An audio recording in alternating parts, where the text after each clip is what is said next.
All right, good afternoon, everybody. Thank you for joining us for this session on natural language and multimodal interaction. I'm Anna, and I am going to be your session chair today. As a reminder to everybody, if you haven't already gotten into the dynamics of things, please pose your questions in Slido, ideally. Any questions that won't be answered there will be moved over to the Discord. I'd also like to remind you that there is always a slight lag between the presenter as well as when we can finally see the questions. So please feel free to post your questions a little bit earlier. Okay.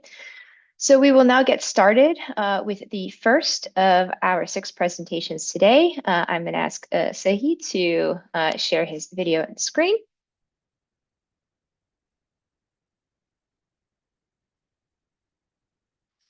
And I also want to note that this work on learnable and expressive visualization authoring through blended interfaces has won a Best Paper Honorable Mention award. I cannot give the award to him in person, so here's my metaphorical giving of the award. Congratulations to the team. With that, please take it away, Sehi. Yeah, thanks a lot for the warm introduction. Hello, my name is Sehi. I'm a postdoc at Harvard Medical School. I'm excited to present our work on learnable and expressive visualization authoring. So how can we design a system that enables users to easily create highly customized visualization?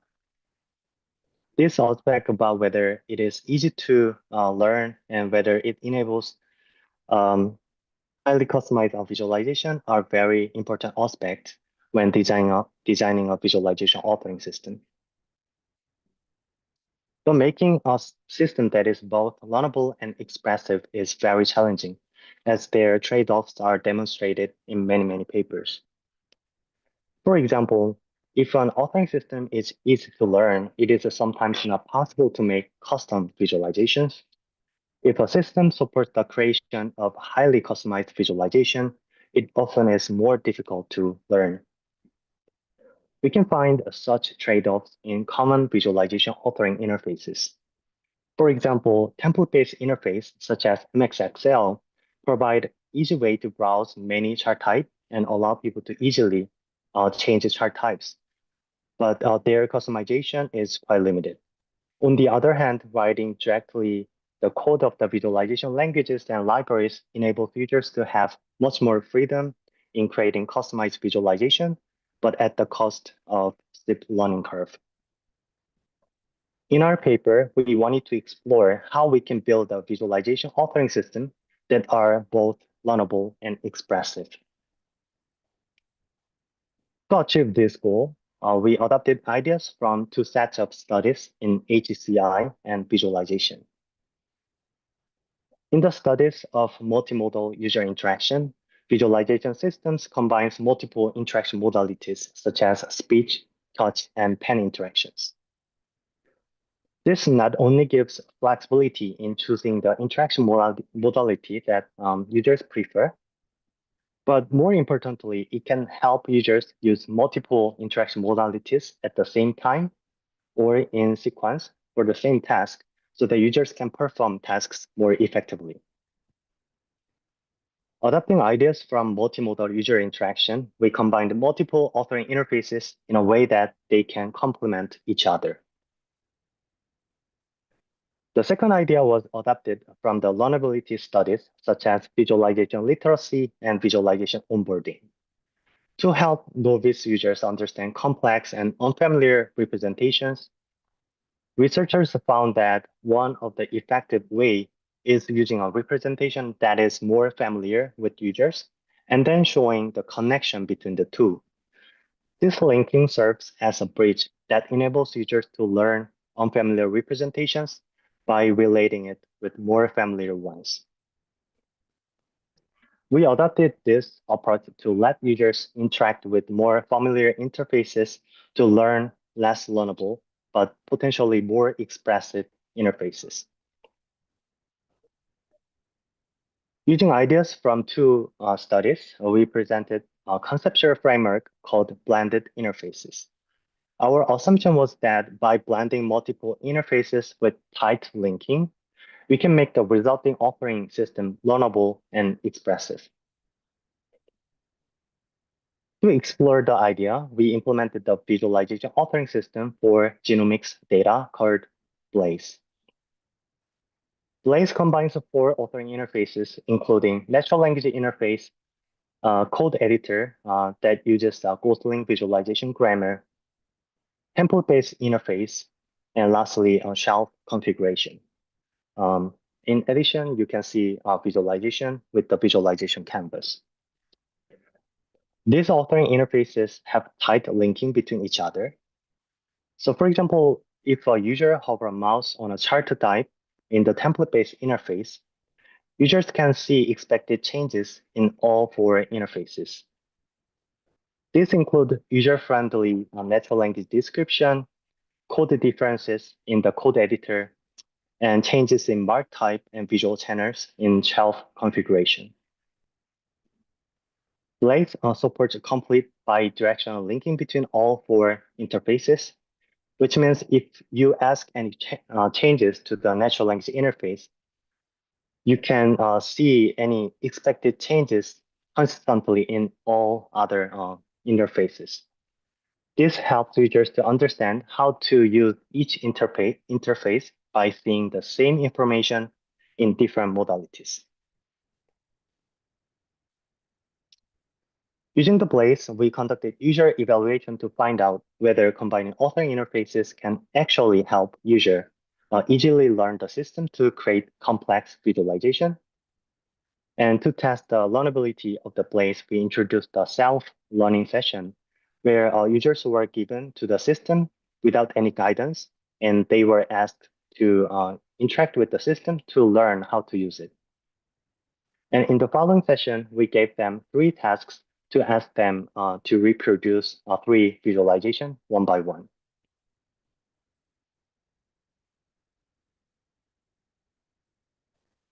According to the user interaction pattern observed from our study, users used our interfaces for almost every task. A participant highlighted the advantage of combining all 4 interfaces by describing the different role of 4 authoring interfaces in their understanding. We also found that participants oftentimes used multiple authoring interfaces in combination. For example, one participant was not sure how to use the code editor since the visualization grammar was not very familiar with them. So they used the natural language interface to see what it changes in the code editor. And by seeing that, users were able to continue working on the code editor. According to the survey result, their familiarity and confidence level increased for individual authoring interfaces. And a participant specifically highlighted the value of linking by saying that linking between interfaces was kind of talking to each other, and that allowed them to understand what is going on. It helped them learn unfamiliar visualization grammar in the code editor. Interestingly, there was a slight decrease for the most popular interface. One participant gave a potential reason for this by saying that seeing slight variation of scatter plot confused them. We adopted templates from existing tools, but since they were not widely used in genomics, it may make the template-based interface less familiar to them compared to what they expected before using the system. So I think the main takeaway from our study is that combining and tightly linking authoring interfaces can help users learn unfamiliar authoring system to create more customized visualization. There are several limitations and open questions in our study. The screen scalability would be one of the main limitations by the nature of combining multiple interfaces. It also has an open question about how we can combine and link authoring techniques without output interfaces, such as visualization by demonstration. And lastly, most participants in our study started with the most familiar interface, which was the template-based approach. And according to previous work, such the top-down approach for making visualization restrict the expressivity of the resulting visualization. So conducting follow-up user studies to explore the diverse interaction patterns of blended interfaces would be interesting direction. So in summary, we introduced the conceptual framework called blended interfaces that help designers to blend multiple authoring interfaces in a complementary and linked manner. Using that framework, we implemented the Blaze, which is authoring system that combines 4 authoring interfaces. And we conducted a user evaluation with 12 domain experts. If you liked my talk, make sure to watch our talk tomorrow on the formative user study. With that, thank you for listening. And I'm in the job market this year, so if you know any good positions for me, please let me know. Awesome talk. Thank you. Give you some applause. So we have 2 questions that are coming in. I'll ask one and also in a more general way because it was also on my mind too, which was whether this approach could be applied to other visualization grammars like Vega and some other domain-specific languages. And the way that I might generalize this is, a little bit with that language model code interface, whether, because Gosling was such a domain-specific language, whether there were, interaction tensions, for example, that could affect this generalizability. I think that is a good question. And that is something that I think, thought about a lot. And one of the main purpose of introducing blended interfaces was to help people use that framework for any other visualization. And technically, we used some few shot examples to make the ChatGPT result more reliable.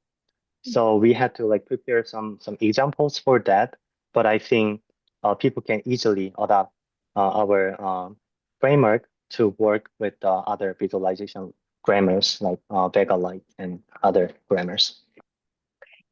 We have time for one more question, but the response has to be brief, which was whether there was any sort of editing types or operations that you had to drop because the bidirectional linkage among them wasn't working, or whether everything in your interface, always inherently sort of linked together and worked.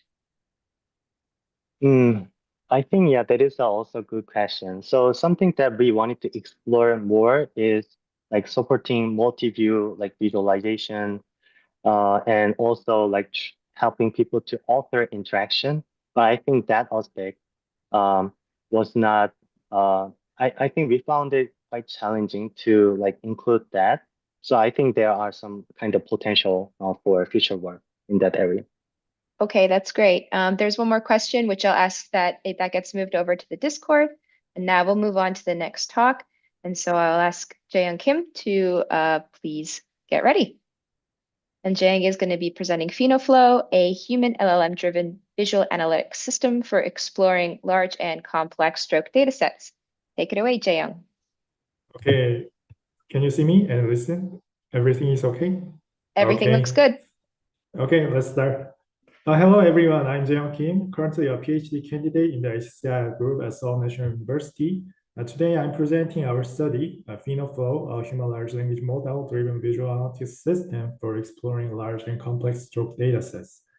PhenoFlow is a visual analytics system driven by an innovative human large language model collaboration workflow. To start with, we will briefly explain what acute stroke is and discuss the challenges involved. Acute stroke typically occurs when a blood clot or other obstruction blocks blood flow to the brain. To execute prompt diagnosis and treatment, neurologists often analyze 3 types of data: blood pressure data, event data, and clinical data. Among these, blood pressure data serves as a crucial indicator for assessing patients' conditions. However, there are 2 core challenges in enabling data-driven clinical decision-making for acute stroke. The first challenge is the extensive and intricate medical data set, pose significant challenges for analysis. In real-world settings, considerable manpower is dedicated to organizing and curating such data. However, the rate at which data accumulates outpaces the speed at which it can be processed. This leads to the imperfect data wrangling. Consequently, the problem lies not only in the scale of the data, but also in the fact that these data sets contain inconsistent and ambiguous medical terminology and comprise large complex data with human errors and missing information. In our study, we needed to support visual analysis of datasets called CRCSK, which included 100,000 unique patients and 65 clinical and blood pressure variables. To support the exploration of this dataset, we employed LLM as a data wrangler. This lowered the cognitive load of the domain experts and allowing them to focus on high-level tasks such as hypothesis validation and data exploration. Let's assume a situation where in the original workflow, the domain expert creates a cohort using the following conditions. To build a cohort with patients meeting these conditions, the domain expert must understand the overall structure of the data set. For example, they need to identify the specific fields corresponding to each condition, and they need to write code to transform or extract data. Or novices may fail to understand the exact meaning of the inconsistent or ambiguous terminology. However, in the Human-LLM workflow we propose, domain experts can express the target data through natural language query. Then LLM data wrangler normalizes the terminology from the user's natural language query.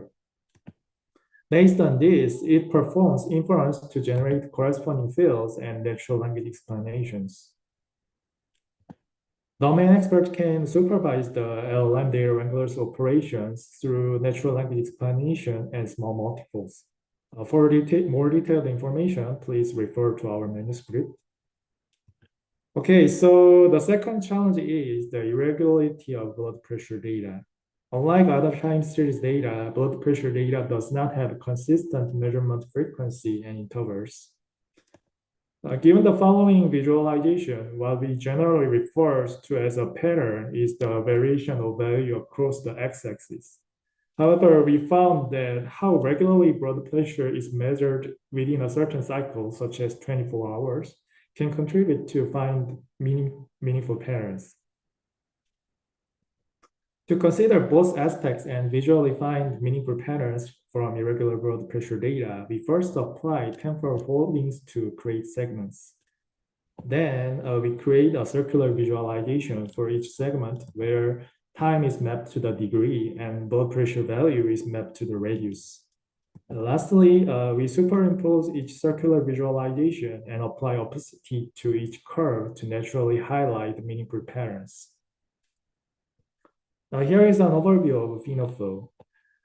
In the group view, users begin their exploration by entering the conditions for their target cohort in natural language. The LLM agent then initiates the inference step using the user's natural language request and metadata. By clicking the button on the side of the view, an inspection view appears. In the inspection view allows user to supervise the operation of the LLM data wrangler. The inspection view provides the user's natural language request, the code used to construct the target cohort, and natural language explanations derived during the inference process. However, as the conditions for composing the cohort become complex, the natural language explanation can become lengthy and difficult to understand. Therefore, we employed small multiple visualizations for relevant fields. The user can supervise whether the LLM data wrangler has performed the task correctly by using these small multiples alongside with the natural language explanation. After that, the user moves to the cohort view to start data exploration. The cohort view consists of two different views. First, cohort transition view summarizes the relationship between defined cohorts with a node-link diagram. Next, the patient overview summarizes each patient's blood pressure trajectory with a matrix visualization.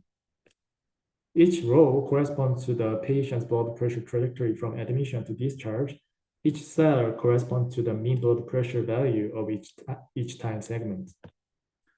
Lastly, comparison view visualize patient's blood pressure trajectory with a linear bar chart and a slicer web visualization.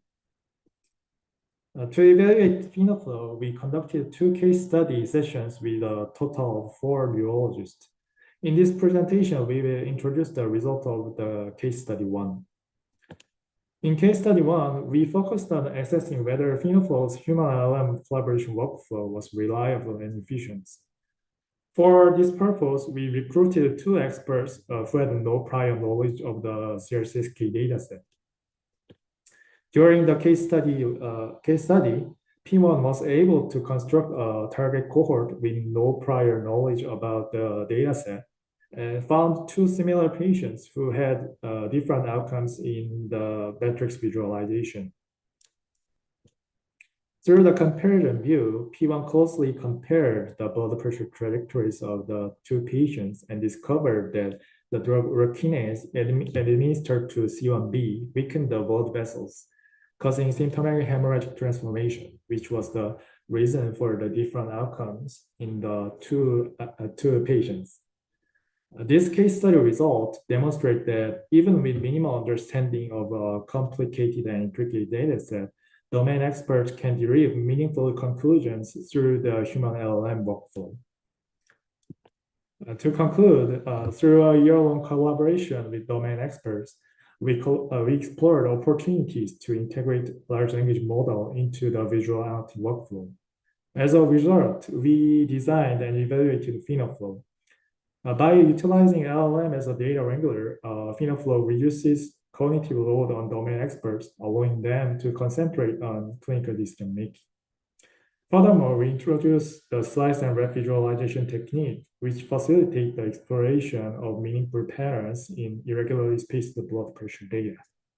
So this is the end of my presentation, and thank you for your attention. You can find more information at these pages and our manuscript.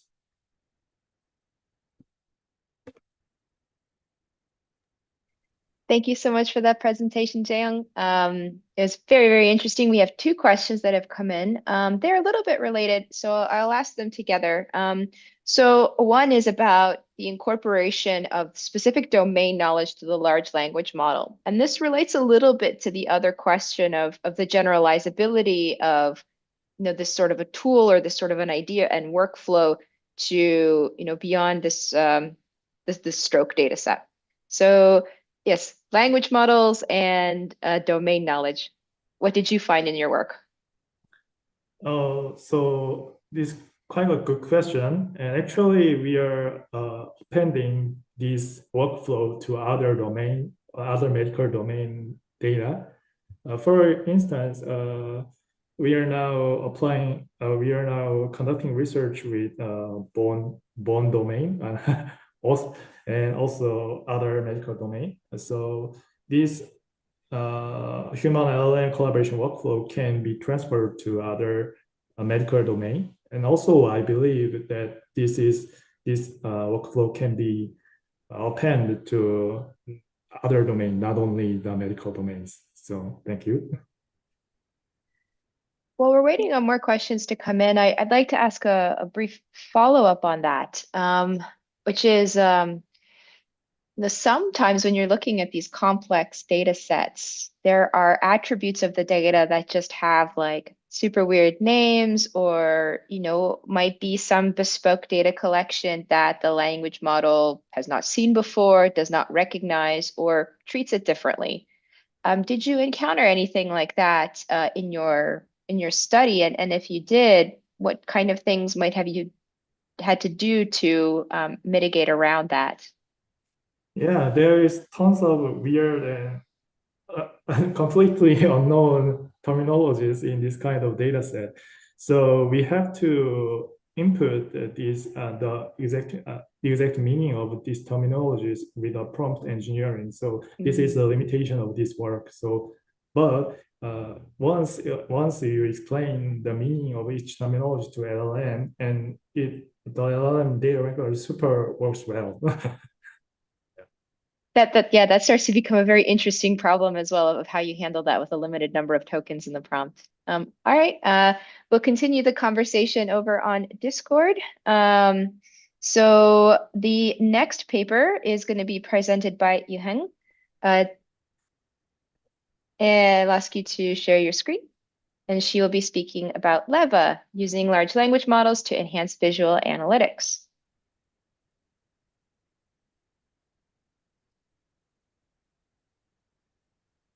I'll let you know when your screen is visible. It's still taking its time for the moment. Hello, okay, you're good to is go. everything okay? Yep, good to go.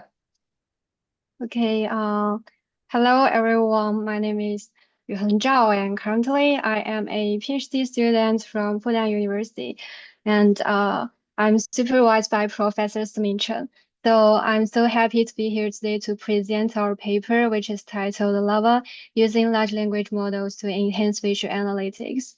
So to give a brief background, so that we know that visual analytics is kind of very important approach that combines interactive visualization techniques and also the data modeling techniques to transform data into valuable knowledge.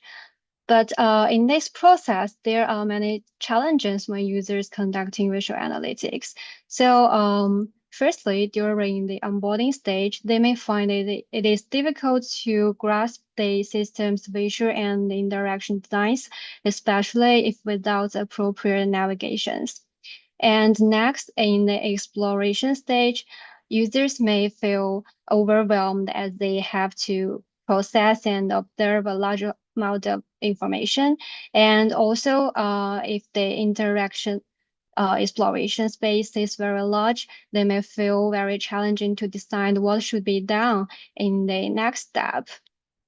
And finally, in the summary stage, to summarize the exploration results, users often need to take notes manually, organize the results into reports, which is really time consuming. So to address these challenges, here we propose a LM enhanced way framework, which is called LEVA.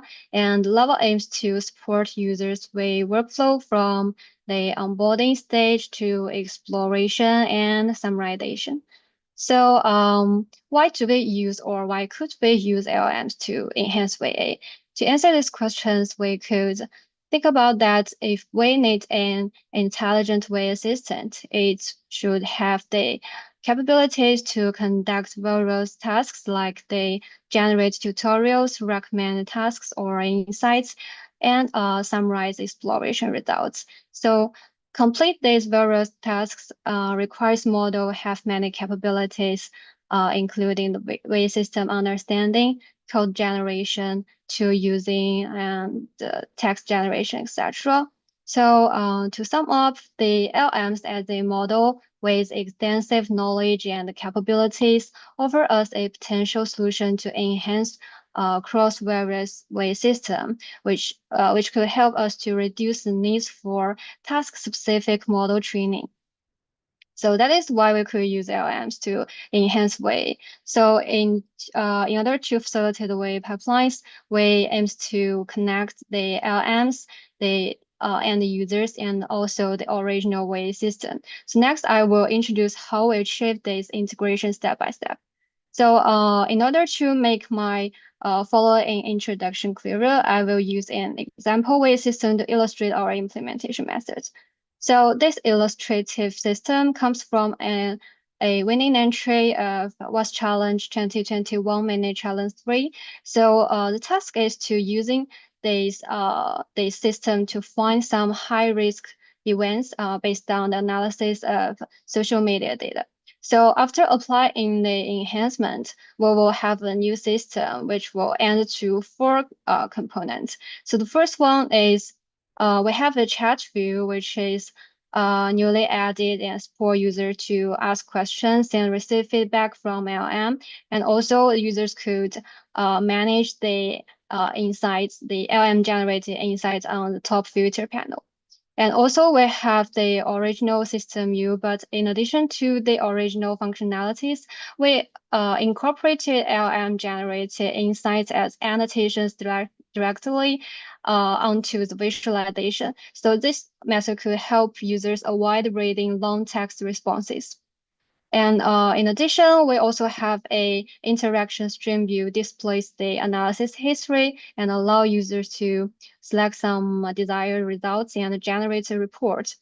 So specifically in the onboarding stage, we first leverage LLMs to generate interactive tutorials. So the main question is how to help LLM understand the system's design. So we first introduce a VIS system grammar. So this grammar is mainly to describe the system information and also the specific visual design in each single view and also the coordination interactions between the multiple views.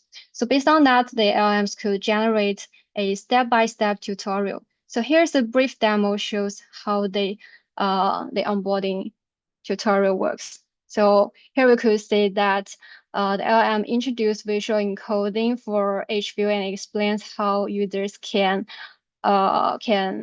interact between the views. For example, we say that we could brush on the timeline and it will trigger the filter data on the other three views. So after learning the system, we could move on to the exploration stage.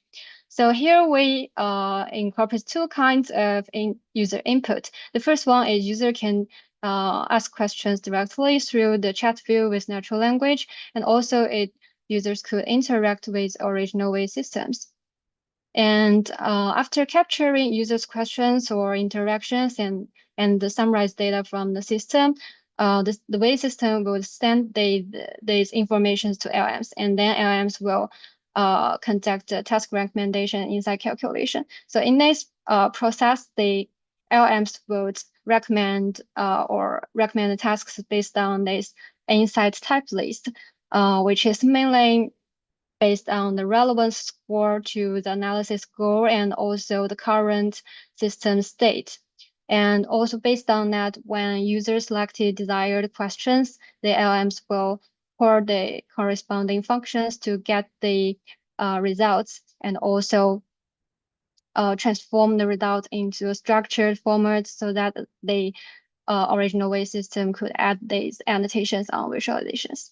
So here's also a demo shows how we could know the level works in exploration stage. So here we could see that if we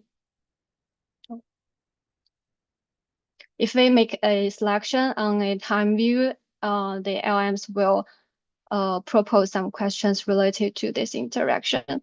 And here we could see that the LM first proposed the question to recommend us to explore some events in high-risk regions, which is a really core question. So we could see that after clicking this question, the LM summarized two main events in the high-risk regions. And after completing this task, the LMs also proposed several questions related to other views. We could say that we could click these questions.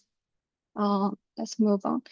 So if we click these questions, we could say that the recommended insights shows up on other views related to the previous summarized events. So by constantly communicate with LMs, we could quickly understand the events and avoid to spend more time reading original text.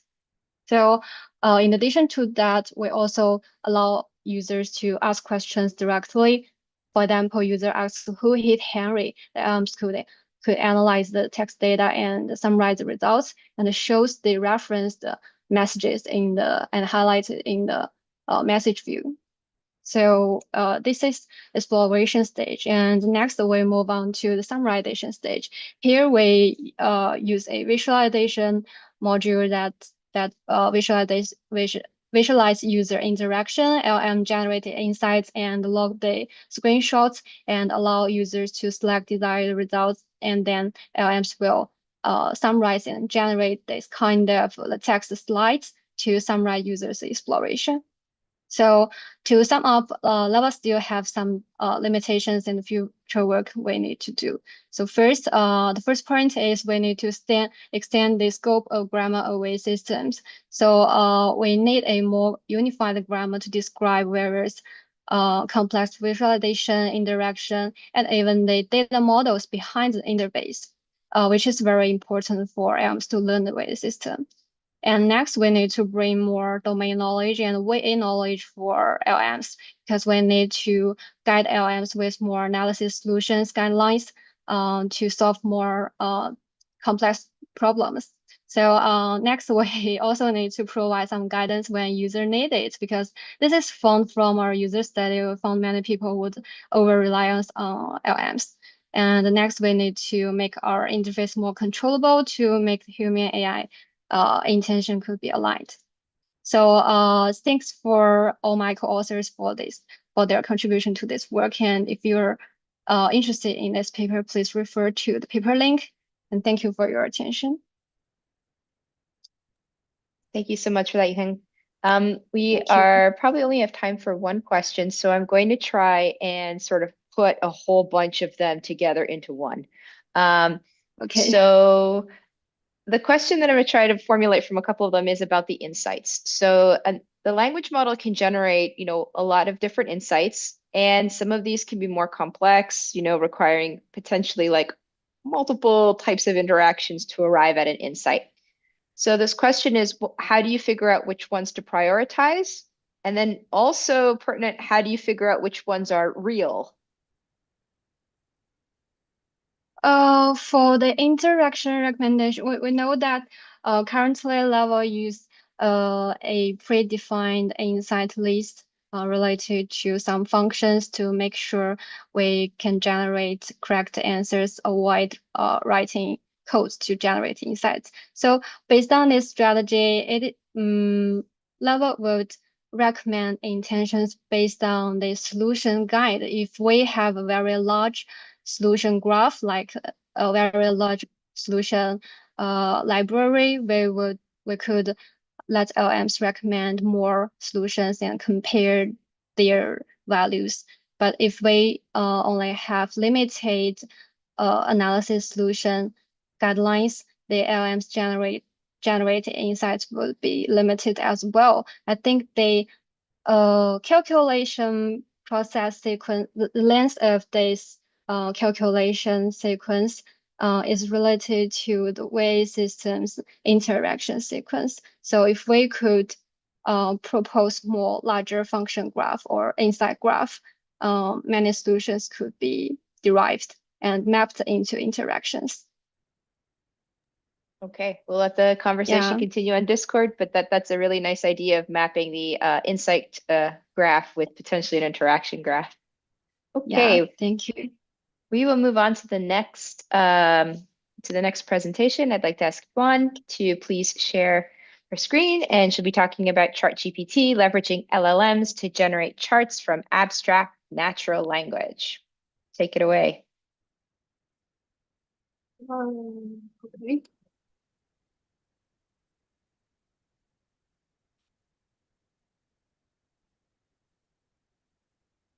It seems that okay.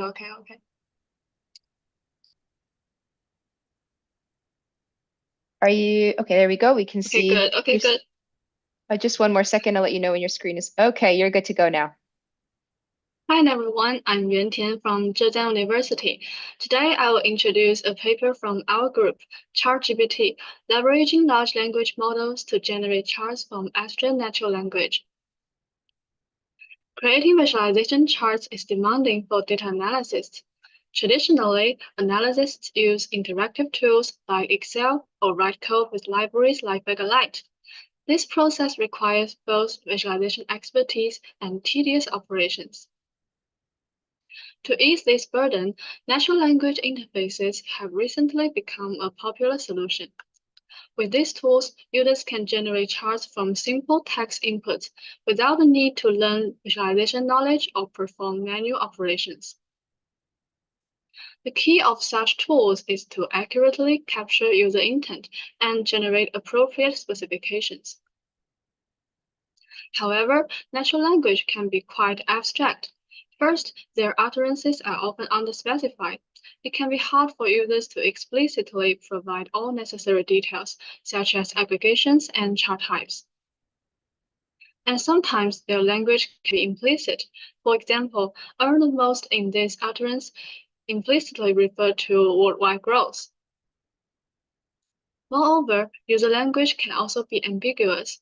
For example, the phrase "what kinds of" can be interpreted as different data fields depending on the context. Such abstraction makes it hard to map natural language to chart specifications. Previous studies used lexical parsing and predefined rules to support abstract inference. However, these methods are limited by the parser's ability to understand natural language. In addition, the predefined rules can be hard to maintain, modify, and expand. Recently, large language models have shown great performance in natural language understanding and generation. They have been applied to various downstream tasks, such as model coordination and code design. These applications inspire us to use these models for chart generation. However, using large language models to generate charts from the abstract utterances poses two challenges. The first challenge is to control the chart parameters. Chart generation involves complex parameters and operations. While large language models can generate informative answers, they may not always be accurate, which is well known as the hallucination problem. This makes it challenging to use the models directly, as a single incorrect parameter could negatively impact subsequent operations. Second, there lacks approaches to inject visualization knowledge into the model. To make the models more domain-specific, two methods are commonly used: prompt engineering and fine-tuning. However, it is hard to include a large amount of visualization knowledge in the prompt. There also lacks an appropriate dataset for fine-tuning. To address the above challenges, in this study, we proposed ChartGPT, leveraging large language models to generate charts from abstract utterances. For the first challenge, we break down the chart generation process into 6 steps so that the model can solve them sequentially. For the second challenge, we construct an abstract utterance dataset and fine-tune a large language model. Here we introduce how we formulate the problem for dataset construction and model training. The chart generation process can be divided into 2 phases: data transformation and visualization transformation. We'll demonstrate this with a movie dataset example. Let's start with the data transformation process, which contains operations that deal with table data. This transformation contains 3 steps. First, the relevant data columns are selected.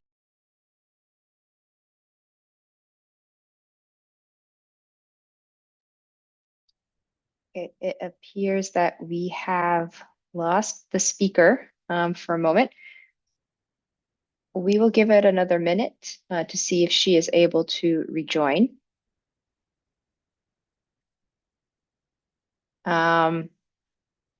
Just as we're waiting to see that, I am going to ask Sam to just be waiting in the wings. We'll give it another 30 seconds or so. And if not, we are actually going to move on to Sam's presentation instead to keep along with the time. And if Yuan is able to join us again, we will restart her presentation after the last speaker. Okay. So let's move forward. Sam, if you don't mind getting ready to go. Yes, I'm ready. Okay, please go ahead and share your screen. And Sam will be presenting towards a dataset scale and feature-oriented evaluation of text summarization in large language model prompts. Please take it away, Sam. Okay, can everyone see my screen? Yep, you are good to go. Right. Hello, everyone. I'm Sam, and I'm now a PhD student at UC Davis, advised by Professor Kwang Liu Ma. And today I'm going to be presenting our paper towards DataSet scale and feature-oriented evaluation of text summarization in large language model prompts. So prompt engineering is an emerging field where people use natural languages to control foundation models such as GPTs, and it has become the backbone of many AI products. For example, OpenAI released the GPT Store, where people can create their customized chatbots, and NLP researchers are also using prompts to do NLP tasks, such as information extraction in this example. And in both cases, it's very different from talking to ChatGPT because you are designing a prompt that is supposed to generalize. And as a result, the prompt needs to be evaluated before they are deployed in action. And that leads to our motivation that evaluating prompts is actually hard, and there are many reasons to it. First of all, designers can be from non-technical backgrounds, so they probably don't even have the concept of rigorous evaluation. And all kinds of studies have shown that the current practices is not systematic. Most people are just manually tracking the output by plain text reading. And this kind of evaluation might work on a few instances, but it is not feasible on dataset scale tasks. In our pilot study, we used text summarization as a simulated scenario, and we asked participants to brainstorm doing a dataset scale task. And as shown in this toy example on the right figure, we have two prompt templates that takes an article as input and generate a summary for the article. On a dataset with 1,000 articles, that means 1,000 summaries will be generated, and manually evaluating them is not even possible. I guess what I'm trying to say here is prompt evaluation is eagerly in need of a workflow, especially for dataset scale tasks. The challenge for developing such a workflow is that prompting can support too many tasks. So we decided to take the specialized first, generalized data approach. We first target text summarization and then try to generalize what we learned into a workflow. As the outcome, we developed Awesome, a system for writing text summarization prompts, and from there we derived the feature-oriented workflow. And just to mention, featuring our work refers to computational metrics that characterize the output, which in the case of text summarization are linguistic metrics such as complexity, formality, or sentiment, etc. We found that using these features are really the key to maintaining a certain level of subjectivity while keeping the evaluation rigorous. So next, let's dive deeper into our system and the workflow. And this is an overview of the Awesome system with each view supporting one task in the workflow. And the user should just follow T1, T2, T3, T4. Next, I'll introduce the system with a usage scenario. So our simulated user is a middle school teacher who wants to customize a chatbot to generate sports news summaries for the students. So the first thing to do is to decompose that goal into a feature configuration because the natural language expression of it is not really valuable. And so a feature configuration is any combination of complexity, formality, sentiment, faithfulness, naturalness, and length. And these are all the features that are supported by the system. And they can use the correlation matrix, as shown in the middle of the figure, to avoid conflicting combinations. We further categorize each feature into semantically meaningful levels and a chatbot to support users choosing them. Next, the teacher needs to find ideal examples to verify the feature configuration. We have designed a cluster pod to support this process, which combines cluster analysis and dimensionality reduction. And the cluster pod basically presents a landscape of feature characteristics, where, for example, low complexity clusters will be on the right, and low formality clusters is on the bottom, etc. And the cluster plot uses kernel PCA to ensure visual continuity, and the reason for which will become more apparent in later slides. And also we use optics to filter out noise. And for more fine-grained control, they can look at the cluster profiles shown at the bottom here to make sense of the landscape and select a cluster as the examples directly, or they can use the feature distribution chart to adjust the target ranges of each feature individually. Finally, there's a side view that shows the content of the examples directly. And after the stage, the user can just choose any examples they want, add them as the ideal examples by clicking the star on the left, and start writing prompts. And in this step, prompt refinement, the procedure is quite straightforward. The point here is we have designed interfaces that are suitable even for non-experienced prompt designers to write prompts, including automatic selection of validation sets and adopting established prompting methodologies. So in the bottom figure on the left, we have the prompt editor, and each prompt the user has written will be recorded on the right, including the prompt itself, and a dot plot to visualize the feature satisfaction, where each dot is a validation sample, and we add green bars to show where the dots are expected to fall into, and which are determined by the feature configuration. And still, this is very limited support for prompt evaluation. So next, let's see how they can compare these prompts more effectively using the bubble plot. And to help users with that, the bubble plot supports comparisons between two versions of prompt at a glance. We use light and dark gray bubbles to represent prompts, as shown at the bottom here.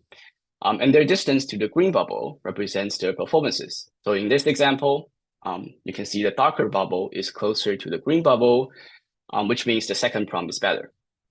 We also connect the same validation sample from two versions with curves and colored yellow if they are closer to the green bubble, and vice versa, purple.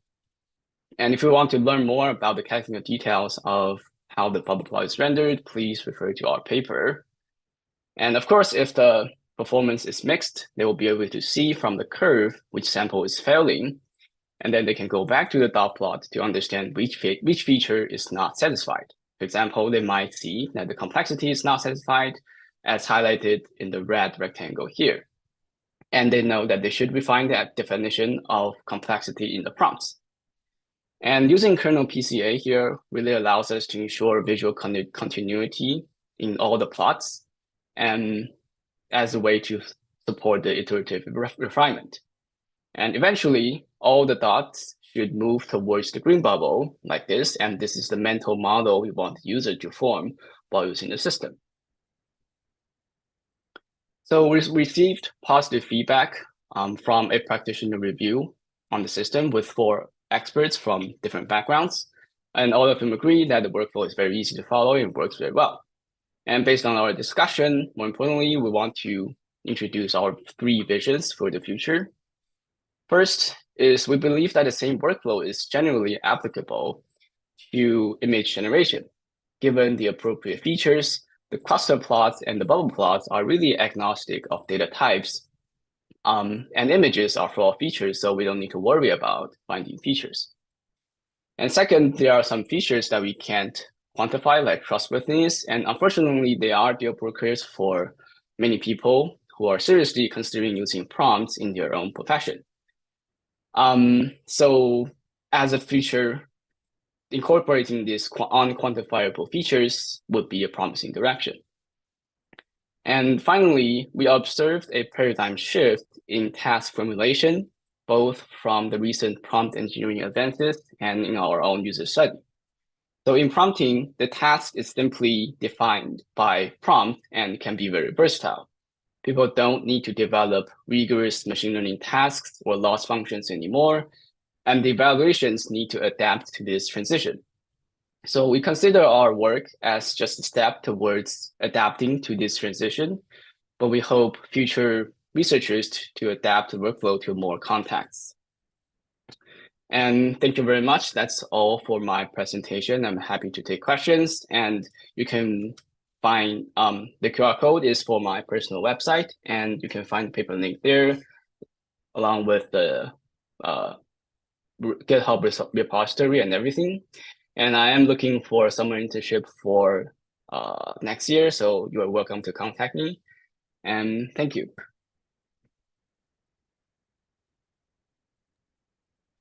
Okay, Sam, thank you. So we are still waiting for some questions to come in, but while we do that, I wanted to ask, kind of thinking about a question that came up earlier, is where you have, I know that the interface does a really, really nice job of laying out for folks all of the sort of the different outcomes for different prompts and still helping people to iterate a little bit. I wonder if there are, other criteria that people can express in terms of, what they want the outcome to be beyond some specific features that are predefined by the system, whether there is way to add this kind of customization and maybe like domain knowledge or preference in navigating this output space as well. Yeah, so when we're designing the system and when we're choosing which feature to incorporate in the system, there are really many ways to provide more customized control on the features. And even if we're just talking about within the scope of text summarization, we don't necessarily need to just use these computational linguistic features. And in fact, in the text summarization research field, people are starting to using LLM-based features or LLM-based evaluation. And but we feel like while this does provide more control and more customized evaluation, we don't find the LLM-based criteria reliable enough and interpretable enough to be used in this kind of system. And also that just adds complexity to our system. So we decided to, when we're designing the system, we decided to not include them. But for future work, of course, as I'm sure those LLM evaluators will become more and more reliable, more and more accurate, and they will be able to incorporate domain-specific knowledge in their evaluation. And if the user is comfortable with using these LLM evaluators, they can be easily integrated into the workflow. Okay, thank you so much, Sam.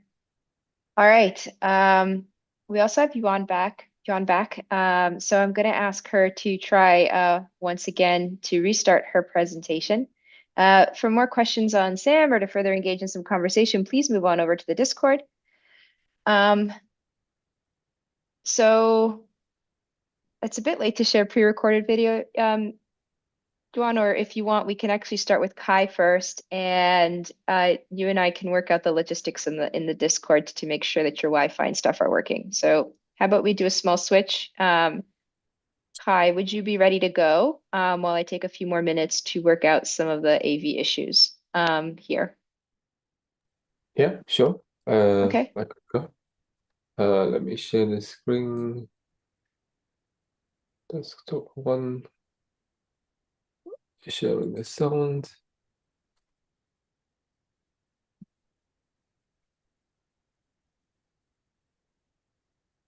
Yeah, and is the slide showing up? Yes, they are. Take it away, Kai. Okay, yeah. Hello everyone. So, in this talk, I'm going to introduce a tool we developed to support artists better using generative AI models. So let me start the slides.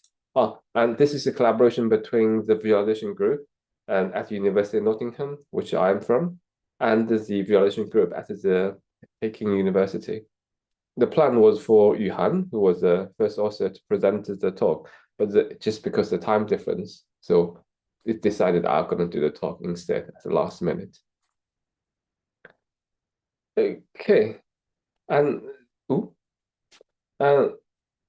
so I assume most of you would be familiar with to use these text-to-image generative models, and which takes a text prompt, which I have an example here, and it will generate some images and try to matching the descriptions in the text. So here I show some examples generated by different models. Okay, so for this particular tool, so we want to design for the professional artist and for the user cases to explore creative ideas. So it's different from, say, it's not, say, the users have some particular image in mind and they want the model to generate for them. Rather, they want to just get ideas, sometimes more like inspirations from the image created by the model. And so this is kind of example from the artist we worked with. So he wanted to create something related to climate change. And so he put this prompt into the model, says a solution to the climate crisis. So that's the image generated itself, doesn't really give you too much in terms of solutions, but you have this kind of big bird in there, and which remind him of robotic animals, which he found very interesting, and he decided to use that in the future, in the following prompts, to further explore different ideas. So this is kind of the user case we want to support. Okay, and so while it's quite easy to kind of start using these models, what we found is actually the process is usually very inefficient and involves lots of trials and errors. So usually it's because the user don't have like a technical background like the artist. They don't know exactly how best to communicate with the model, and then they find it difficult to convey their ideas to, or let the model to generate the images they want through the prompts. So for example, this is kind of more extreme case. So we have a prompt, which is saying it's a painting of a woman, head and shoulders. And this is the images that was intended. So they want a close-up image of a woman. But this is actually what the model generated. And because in this case, it treated head and shoulders and as a kind of brand for shampoo, that's what it generated. And then after that, the user tried a few different ways to rephrase, but still it couldn't generate this type of image and without showing a shampoo. So then the user just gave up. And so for the same user, we observed a few sessions in one of these, and he spent a few hours, generated hundreds of images, but still couldn't find one that could be useful for his work, which is a bit frustrating. Okay, and so we interviewed this artist and another one, and then summarize the issues they have when trying to use these generative image models. And the first one is about lack of organization, because these sessions can be quite long, sometimes a few hours, sometimes can spend across like a few weeks. So they spend some time today, and again, a few days later, they come back to continue this. And it's quite easily to get lost what has been explored and what to explore next. And the second one is probably the main issue is the misalignment between the intention and output. As I mentioned before, the users are not sure about this kind of the behavior of the models, and as a result, they find difficult to let the model or use through prompts to generate the image they want. And then the final one is about an recommendation or support, but more personalized. So they do want to have some help in terms of generating prompt or setting the parameters for the input, but they want something which is kind of better match their personal preference. And as each user has slightly different preference, for example, for artistic styles, it also varies, depends on the task they have in mind. Okay, and so our approach is actually to leverage the prompt editing history or provenance. And so we want to show what has been explored so far visually in a more organized way. So this user can have a better awareness of what has been explored. And also we want to show how the changes in the prompts leads to the changes in the images. So hopefully through this can give user a better sense or a better mental model of the model's behavior, and then leads to better control of the model or more effective control of the model. And finally, we want to use this as the input. So basically the process user has been through to learn user's preference and use that as information to provide personalized recommendation. So for this particular work, we didn't quite do the last one yet, but I think mostly focus on the first two, which I think providing kind of useful foundation to continue the work.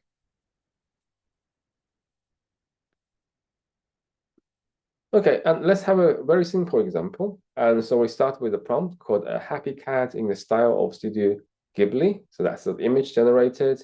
And then the user might replace cat with dog, and you can different image. And then after that, sorry, just try to organize the window a bit better here. And then say user might change or update or replace happy dog with sad cat, and create a third image. Okay, so these are kind of the history or the prompts generated, and these are the resulting images. And usually once the prompt changes, and it will lead to a change in the images. So this is the part we try to kind of give the users kind of more intuitive and understanding how the changes in the prompt would lead to the changes in the images. But this does not limit it to the prompt, like a consecutive prompt. You can also compare the first and third prompt, where the changes is changed from a happy to a sad cat, and how that affects the prompt change, the resulting images. Okay, and so the way we try to present this visually is modeled as a direct graph. And this is a multi-graph, which means you can have multiple edges between a pair of nodes. And so each prompt would be a node, and the changes will be the edges. So in this case, we have a change from cat to dog. So the edges is, say, replace cat with dog, and then those are the images. So following the previous example, we have these three images, and that's the first edge. We change from cat to dog between these two images. And this one have changed from dog to cat, but also it changed from happy to sad. And also we can do this one, which is not in the sequence order, but also there's change between these two images from happy to sad. Okay, so in theory, we could create edges for every pair of images, and then this would lead to a complete graph, which will be too many edges for validation. Okay, so to avoid that, what we did is we tried to do edge bundling. One of the things we did. So for example, you can see some of these actually are similar. For example, there are two edges is about replacing cat with dog. There's another two edges, which is about replace happy with sad. So we try to bundle these similar edges, or edges represent the same prompt change. And okay, and this is the interface of the tool itself. I'm not going to go through here, and just because of the time. And also there's a video next, which will kind of do a better job explaining how the system works. PromptHis is a system that captures and visualizes the prompt history, aiming for a better understanding and more effective control over the creative process. PromptHis provides a history box and an image variant graph for users to navigate the prompt history. The history box shows the detailed prompts and images. The image variant graph serves as an overview to navigate the generated images, which are projected according to similarity and grouped into clusters. A short version prompt is annotated beside each group. Users can change the grouping method to exploration stage to observe the image distribution at different temporal stages. They can also zoom in to view more images, click to locate the image in the history box, and open the full-size image.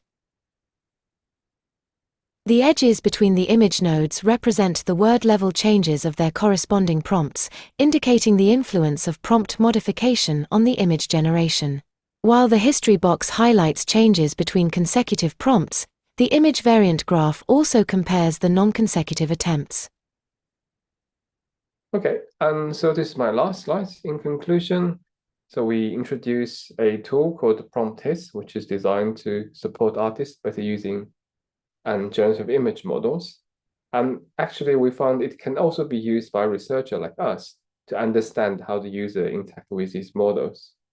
And so the main kind of new visual representation in the tool is the so-called image variant graph, which essentially presenting the provenance or the prompting history, and which turns out to be quite useful evaluated in the study, which didn't have time to talk about here.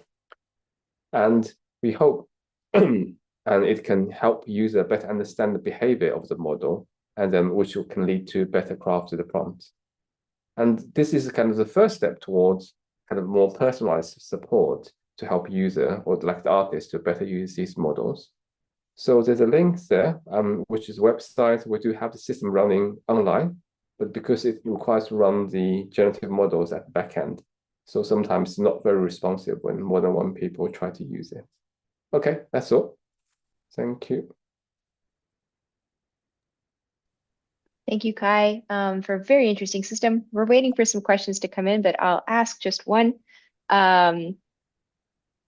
Sometimes the language model's responses can be like really far off in image generation. At least I know from experience. And so you want to throw it out instead of steer it, or connect it to anything you've done before. Did you guys encounter scenarios like that in your workflows? And if you did, how did you deal with them? Yeah, indeed, and that's one of the things we can't quite solve yet. I can understand. So actually, the users find it sometimes they just couldn't get the model to do what they want. For example, the head and shoulder examples. So long as those words to appear, the model seems to be very kind of, and how do I say, determined to show like shampoo bottles instead of everything else. And one of the things we're trying to do next is actually to include image as part of the input. So plus using the image together with the prompt as the input and use that to kind of influence the output. So usually, and that seems to be, I mean, based on what other people try, seems to have a kind of good impact in terms of steering the behavior of the model output. All right, thank you, Kai. Yeah. So thanks to all of our presenters today. We do have Yuan, who has been trying to record her part of her talk in the back end, so that we can try to present the last half of it. If folks don't mind sticking around just a little bit longer, so we can give her a chance to wrap up her presentation. Yuan, could you try just sharing your screen and see if we can make this work without the recording?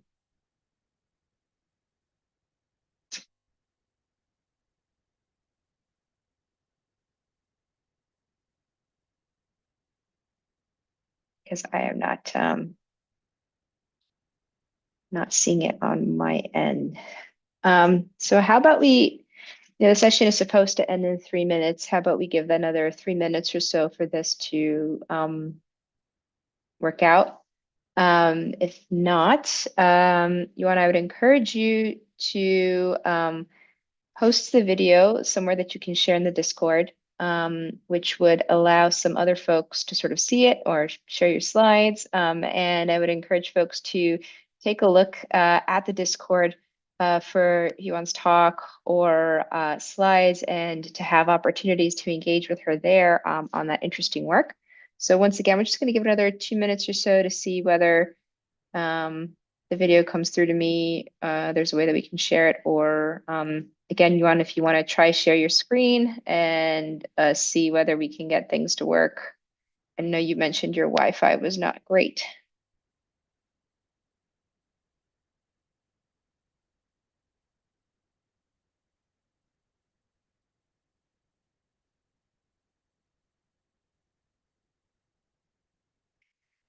Okay, it looks like the YouTube stream will end anyway in about another 5 more minutes. So we're definitely running short on time for a solution here. So while we're still waiting, I do want to take a moment here to thank our audience for their questions. Thank you for your participation today as we discussed the myriad of new capabilities that large language models afford when engaged with creating data visualizations, and also for conducting exploratory analysis and doing some of the traditional visual analytics work as well. I'm sure we're going to continue to see some very exciting developments in this area in the coming years. And I'm certain that these papers will provide a very interesting sort of a foundation for that future work. Since it looks like we still do not have a solution okay. Since it looks like we still don't have a solution for the John's video, once again, I'll ask folks then to turn over to the Discord. And to engage with her there. Please be on the lookout for some links from her and some additional information from her. I know that it's always challenging as a student if you don't get to have the opportunity to present your work to its fullest. So I really do sincerely encourage folks to be on the lookout and engage with her on this. And aside from that, thank you very much once again for your participation. We will wrap up today and look forward to meeting you all again at a future VIS. Enjoy the rest of your day.